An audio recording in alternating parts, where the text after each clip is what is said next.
There is an ingredient that's used constantly in Japanese cooking that most home cooks here barely use. And the strange thing is, it's not really supposed to taste like anything. So why is it so special? Are we missing out on a tool that can make our own food better? This is Kombu. Hi, I'm Chris. I'm a medium level cook with a rare level of curiosity. This is Rarely Well Done, where we figure out what ingredients actually do and what they can do for your cooking. Now, the first thing I wanted to figure out is what does kombu actually contribute? Side note, I love it when non native English speakers write these package instructions.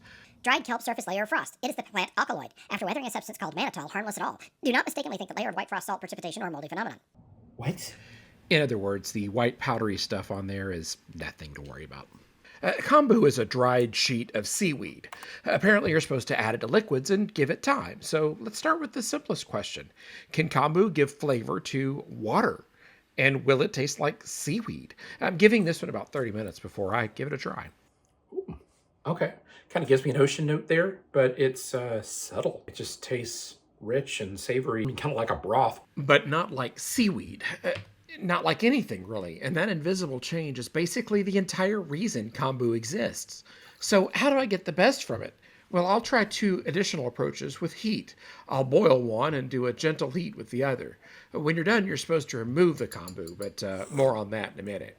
Oh, yeah. That's got a lot more flavor even than the cold soak one. I can't even describe what kind of flavor it is. It kind of has a seafood note to it, but it's not fishy.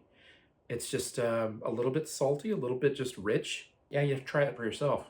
Now, that was the gentle heat. Here comes the boiled one.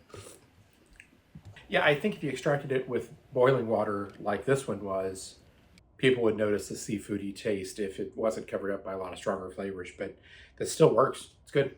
Now, the real test is whether this actually helps something you would cook. So I compared a veggie broth with and without kombu. And this is where kombu starts to make sense.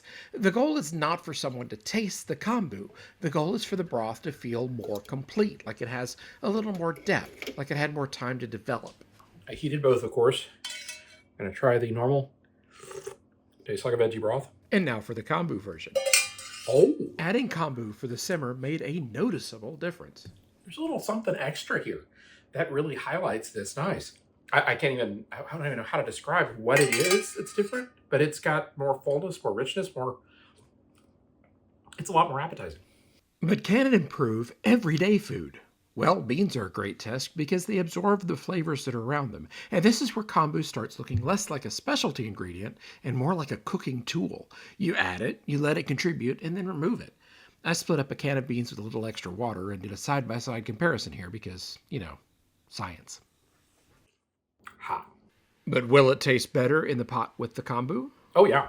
That flavor definitely got into the beans and just added an extra richness, an extra something um, that wasn't there before. And yeah, it's good. By the way, once it has been softened in water, you can technically eat it, but I don't recommend it. Yeah, it's not a great texture, so I can see why people remove it. Think of it like a tea bag for savory flavor. Anywhere you have liquid, that's your clue that you can boost it with kombu. And the best part is that it doesn't really change the flavor profile. It just makes savory foods better. Use it in a chicken soup to give it extra depth and comforting richness. Use it in the water you make rice with for a subtle, fuller flavor.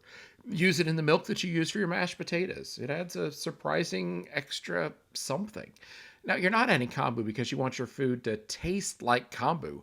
You're adding it because you want the food that's already there to taste more complete. And it works anywhere a liquid carries flavor. So, what does kombu actually do? Well, it adds a savory depth without demanding attention. Some ingredients walk into a dish and become the main character.